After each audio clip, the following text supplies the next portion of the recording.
Welcome to the 12th episode of 13 Ways to Lead with your host, the 13th Command Chief of the Air National Guard, Chief Master Sgt. Maurice Williams. Our featured guest today is Senior Master Sgt. Saul Soto-Sanchez. Senior Master Sgt. Soto-Sanchez is the Executive Assistant and Air National Guard Liaison to the Chief Master Sergeant of the Air Force. I'm Master Sergeant Eric Gallion, and today's episode is about leading by being flexible. The only constant is change. Leaders must be adaptable and open to change. Their actions should serve as the example for those they lead. Here's your host, Command Chief Williams. Change. Hey, we're here to talk about it a little bit today, and we're going to talk about it with a special guest that works in a special office, someone that I've known for quite a few years over the time period, from back when the person was a tech sergeant. Now he's a senior master sergeant. So, Senior Master Sergeant Soto, I'm going to let you tell a little bit about yourself, tell a little bit about your background and where you're working. First of all, Chief, thank you for the opportunity and the invitation. It's an honor to be here today. I'm going to talk a little bit about me. I was born and raised in San Juan, Puerto Rico. I'm an Army brat. My dad was in the Army for 31 years. He served active duty, guard, and reserve. So he did all the components. So I was exposed to the military environment and culture since my whole life, right? So I always knew that I want to be part of the military. So immediately I graduated from high school, I enlisted in the Puerto Rico Air National Guard as a supply technician. Picked that job because I was able to do it in 4 weeks and come back home. I had a scholarship for basketball for college, so I didn't want to miss any semester. So I picked that job, and I was part of that family for 8 years, for the LRS family. Then I cross-trained to financial management and became the quality assurance manager for the Puerto Rico Air National Guard because it aligned with what I study accounting, so that aligned with my civilian education. I became the quality assurance manager there, so I did that for a few years at the wing level. At that time, I had a discussion with my wife. I said, hey, I have work at the flight, the squadron, the group, and the wing level. I really want to go to NGB and take it to the next level, right, and keep developing myself. So we made the family decision that, okay, let's try to do this. So I applied for a job at FM and became a budget analyst in the FM director at the Air National Guard Readiness Center. And then from there, different opportunities arise, and I took advantage of all of them. So my leadership at the FM directorate in the Readiness Center, they submitted me for a shadowing opportunity for the command chief at the time for the Air National Guard. Every directorate submits somebody, competed, and I got selected to shadow the command chief for the Guard for 3 months, and those 3 months became 6 months, 7 months. They didn't hey, we like good help. they liked the help, and then that gave me the experience to work as an executive assistant in that office and be a travel aide for the command chief for that time, and that experience and exposure then led to my other opportunity that came in. So the director of the Air National Guard at that time, Lieutenant General Rice, said, hey, I want you to become the enlisted assistant for my office. So I was able to do that job for over a year. And then from there, I transitioned and I cross-trained again to manpower. And then I became part of the A1 family at the Flexibility. Go ahead. Flexibility. So I cross-trained again and went to manpower. And then from there, the opportunity to work for the Chief Master Sergeant of the Air Force came. I applied for that job, and all those experiences that I had before helped me get that job. And what I do there, I'm her executive assistant, so I manage her calendar and day-to-day. I run the office, but I'm a dual hat, so my other job is to be the A&G liaison for the Chief Master Sergeant of the Air Force, and that is to bring all the A&G perspective to the total force. So when they're making all these decisions that is going to impact the whole total force, I'm in there to say, hey, don't forget about the Guard. This is how that is going to impact us. And this is good, this is not good for us. And because we got different titles, they need to take that in consideration. Right. Well, see, that's a very diverse background. And we talking about being flexible. Here in your career, hey, that's what you've been doing. Stepping out of your comfort zone, stepping into new areas and growing. And you've been a great teammate being in that office. We stay well connected on what's going on in the office, keep me in tune with my office and what things are going on that may have an effect on the guard. And, you know, in working in that office, we talk about being agile and flexible. There is a lot of dynamics in there. How do you manage those dynamics and that adaptability? Because you've experienced it most in other positions. So I know it's newer teammates that come in there within the office. So how do you channel that to them, and how do you express that to them to get them to understand the dynamics? I've been blessed with different opportunities, you know, to work for the Command Chief of the Guard, to work for the Director of the Air National Guard. So when I came to this position, I had the experience working for senior leaders already, right? So when I came to my office, everybody else was the first time in the Pentagon working. This was my third time working in the Pentagon. So when I come here, I can see that it's a different pace for them. I already experienced this pace, but this is a different level, right? I work for the DANG, but this is a different level pace, right? Because you're continually adapting to what's going on. So you have a meeting with this person, I got to cancel that meeting because now the SECAF wants to meet, now the under wants to meet, now CSAF wants to meet, and then everything changed. And how are we going to adapt? How are we going to do that? And then we're just a team of 8 people supporting the Chief Master Sergeant of the Air Force. So when you compare that to the Chief of Staff of the Air Force, they got a way bigger team than us. So we got to be multiple tasking. We got to do different stuff. And I was able to tell my people, it's like, hey, this is your main job, but we're going to have to do this today. We're going to have to adapt because we got to make sure that we're taking care of the Chief Master Sergeant of the Air Force. Right. This is how we're going to do it. And so I brought that experience and I was able to impact my teammates. So even though, you know, people see, oh, you're guard, you're reserve, you're active duty, you always have that comparison, right? But I can say that I was able to, with my experience and my knowledge, to go to that office and the Chief Master Sergeant of the Air Force would come to me and say, Senior Soto, what is your input on this? What do you think about this? How you will do this? And I can say that I've been able to impact in a lot of things that's not even related to the guard. Right. You know, but I've been able to do it because my teammates trust me. They see me as one of their leaders, and I've been able to impact them in multiple ways and develop them to become better. Right. That reminds me of a quote that I use when I'm talking to senior leaders, especially in the course, Commanders Leaders course. If you want something to change, change it. If you can't change the way you think about it. You know, and I think that's one of the things that you help your teammates see. It may look like confusion, but it's just being adaptable. And don't look at it as confusion. It's that adaptability that's going to be a constant in this office. I definitely understand we can have a schedule set today, and I get a call from Director Air National Guard, or the Deputy Director Air National Guard, or SEA Whitehead, and my schedule's changed. You know, and I think that's a great attribute a leader should have. But the key part of it is manage it, even in our personal lives. So for yourself, so how do you manage that adaptability and flexibility just within your home life? Yes, Chief. My wife just assumed command with the 113 FSS, and now she is super busy. So, and I am super busy too, and we got to help each other out, right? So that's how we balance things out. So she's been supporting me. This is my 3rd high-paced job, right? So she's always been there for me and supporting everything that I have done, and every job that I want to apply for, she's been there for me. And then now it's my time to respond and give that to her, right? Because she has a high-paced job at this moment. But we don't do it by ourselves. We have family, we got friends, and we got our teammates, right? So when we need to take care of the kids, sometimes we bring my mother-in-law and she comes over here. We got neighbors that take our kids to school.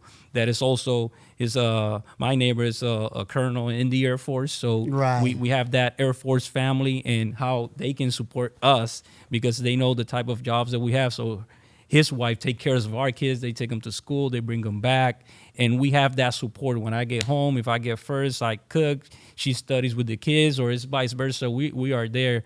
Now she's back to doing UTA. So now that weekend, I prepare with the kids and I do the stuff with the kids because I'm not doing UTAs, but I still work 7 days a week though. but I'm not doing UTAs on the weekends, and I take care of the kids. So it's a balance of how we adapt. When it's TDY moment and we're both out, then we need to adjust and do different things and be flexible. And that's how we are able to keep up. So if you was speaking to a staff sergeant, what would you tell them in being able to be flexible and manage their life based on the same situation that you may have? I would tell that staff sergeant, you don't need to do it alone. We got multiple resources at base level. You got your Air Force family, which are your peers, your teammates. They're always there to support you. They've been supporting me. I think communication is the key. Have a schedule. Me and my wife, we have a schedule, right? Like, hey, the kids have practice today and this. Are you available? We communicate. Can you take that one? They have this medical appointments. How are we going to do it?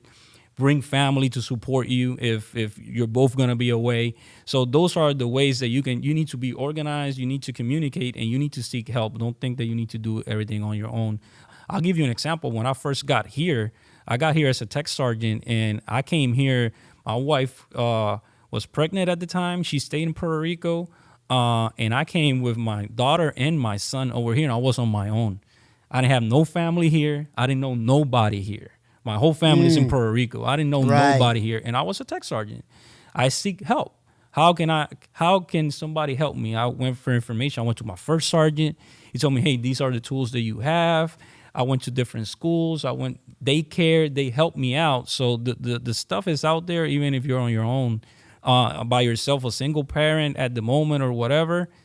The Air Force families can take care of you. Yeah, and, you talked about your, growing up with your father being in the military as a military brat. And also, I've had the opportunity to go out and visit the 156 there in Puerto Rico.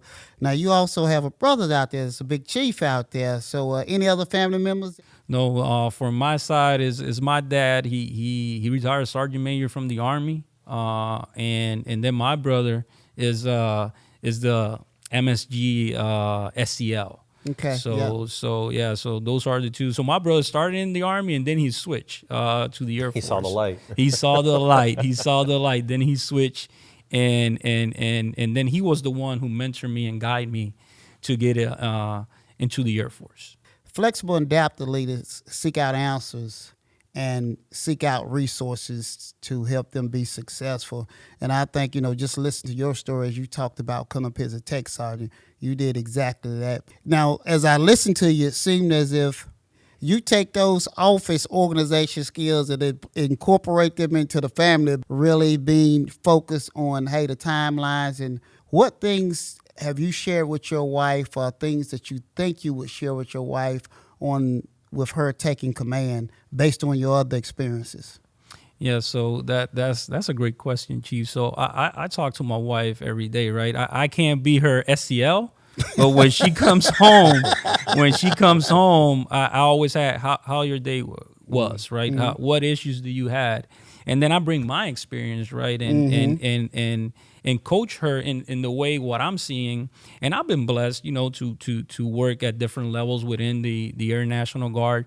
And I'm a guard baby. I always been guard. So me too. Welcome to the club. Yeah. Hey, 35 years for me. Yeah. I know I look like I'm 25, but yeah, it's been 35. Yeah. So share your secrets, Chief. One of the reasons I applied for this job, it was to get the Air Force active duty perspective. Mm-hmm. I already got the guard side, right? I have work at every level in the guard side. So I was like, I wanna see what the active duty is doing. And I have learned so much in this position. This position has been like a development on a daily basis, right? So I've been able to get all my experiences from the guard. And now everything that I have accomplished in almost 2 years, learning from the Chief Master Sergeant of the Air Force. And I have put those together, right? And getting the different perspective and what I think can work better and how I can make her better and how she can impact the organization, right? In a way that she can develop them and impact them in a positive way. The good thing about her is my wife was prior enlisted. Right. So she went all the way to tech sergeant and then she commissioned, right? So she understands the enlisted side and what is their impact. And I'm always that boys, just take care of your airmen. Make sure that they got what they need. Are we promoting them? Are we recognizing them? It's not only work, right? Because the Guard is no longer a training force; we're operational force, and especially in the 113. Yes. 113 is busy. Oh, yeah. On the ops side and domestic side, right? So, are you taking care of your people? Are we developing them? So Right. I have those conversations with her. She's brand new doing it. I just want to give that perspective from what I have seen from the Guard and the active duty. Now, when you spoke to your wife about those situations, do you have any specific example when it comes to managing that time, when it comes to being flexible, like her schedule, and how do you schedule the meeting based on the type of meetings you're going to have, so you can have the information for the next meeting? Anything specific you can elaborate on? That's good too, Chief. I think you've been in my house. I don't know, but so when she first took command, I saw her calendar. I was like, I'm going to show you how you manage a calendar. This is how you do it. And then I said, you got to color code all your stuff. Mm-hmm. You gotta put lunch for yourself in there. You got to put this buffer. You need Right. exact times to That's go right. over your stuff and do your admin stuff. All the stuff that I do for CMSAF, I gave all that knowledge and perspective for her to be successful and do it. Obviously she doesn't have she's high paced, but not at the level of the Right, Chief Master right, of the Air right. Force. But I was able to organize her in that way, Right. and impact her day to day. Yeah, and that touches on both of us, as we talk today, because those things help a lot. Even within, same thing my calendar too. It's color coded. I can look at the color and I already know what it is. I know if it's TDY, if it's National Capital Region, whatever type of meeting, color coded. You got to have that buffer time. Yeah. Hey, you got to have that personal time in there, and I got to have some read ahead time. It depends on it. So all that's built in there, so you can have an effective day. You can function properly and be prepared. So it makes a difference. So I thought probably you've had that conversation, Yes, sir. because based on your experience, it's moving that way. Now, understand your kids. How old are your kids? I got my daughter is 18. She just is at BCU. She started college. We got a 12-year-old and a 7-year-old. Okay. Yeah. Okay. Now, your 18-year-old just started college. Any specific things that you kind of talk with her about to help her manage her schedule? She's brand new, going off to college, because we feed off everything we do. So when she went to college, and I was able to go to orientation day for the family members. So me Yes. and my wife were able to go in there, and we were able to see her schedule and all the stuff that she had and all the different resources that they have that I didn't have. Right. Like when I went to college, I didn't have all the stuff that she has today, right? So, but one thing that resonated me, and it comes from my job, is like, you need to prepare your schedule, you need to prioritize what is important, and you need to time manage. Like, you're taking 5 classes. They all gonna require a lot from you. How are you gonna manage that? You can't be procrastinating at the room. You need to organize yourself. You need to read ahead of time. You need to prepare.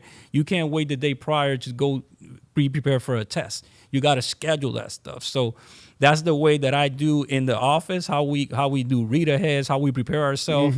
Like, because when I'm looking at the calendar for CMSAF, if I'm looking today to prepare for today or tomorrow, I'm dead. I can't do that.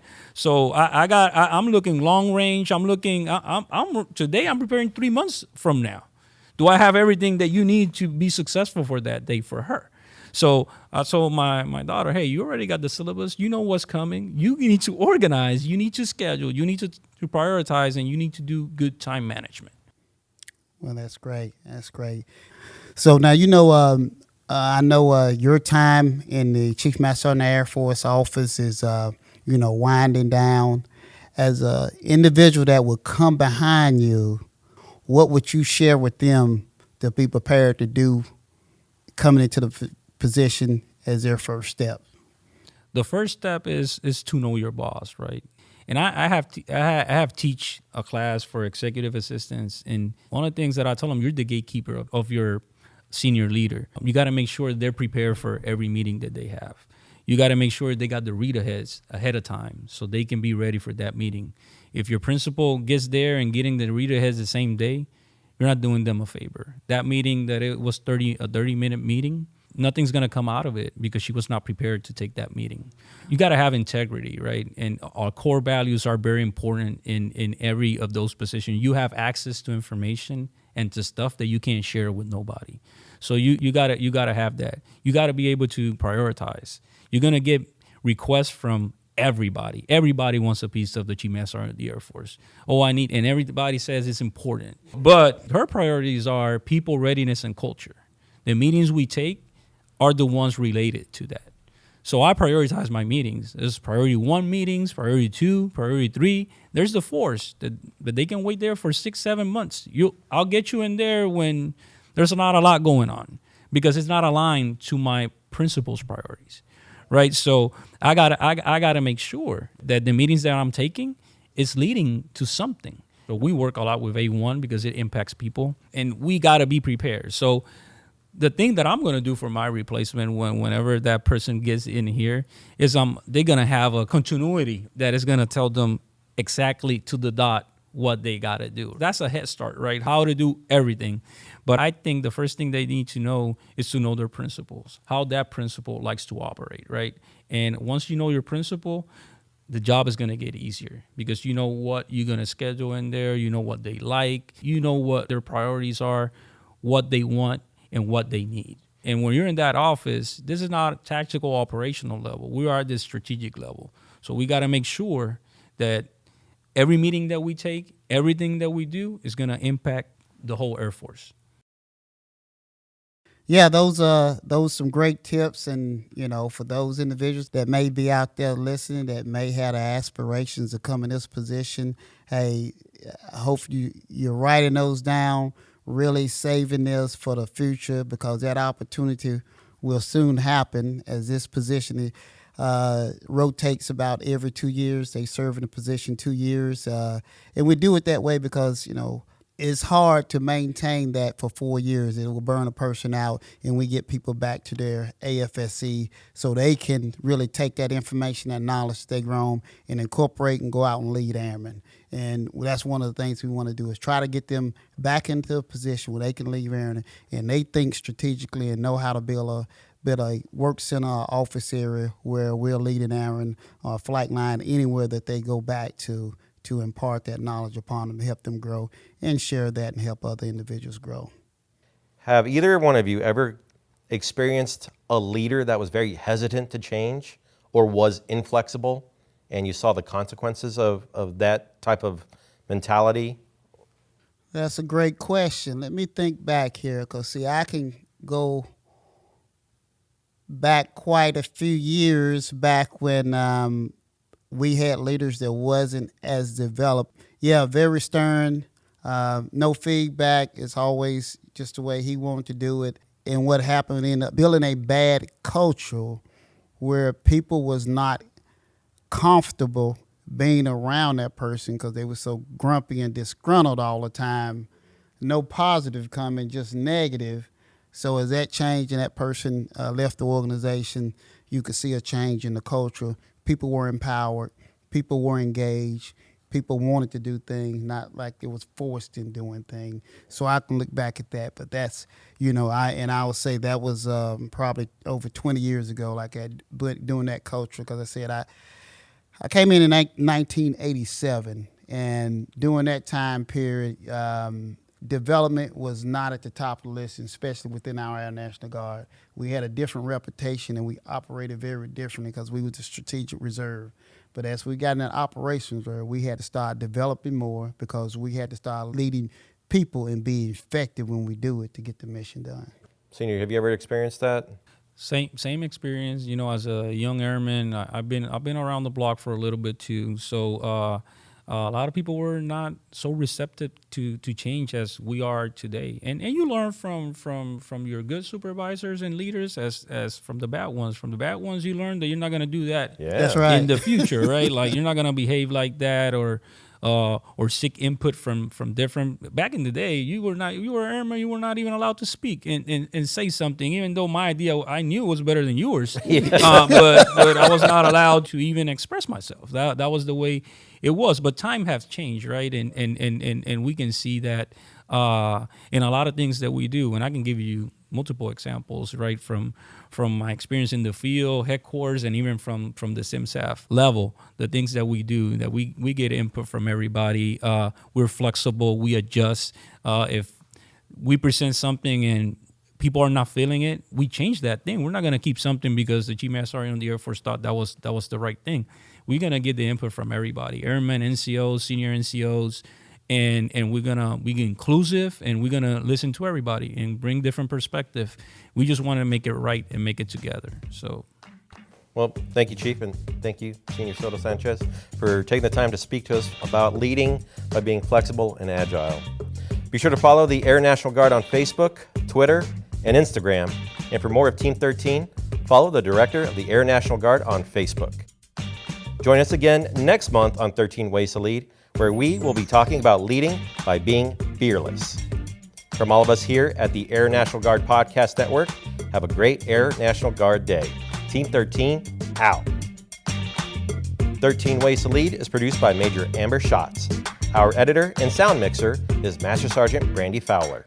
This episode was recorded at the Secretary of the Air Force Public Affairs Studio in the Pentagon.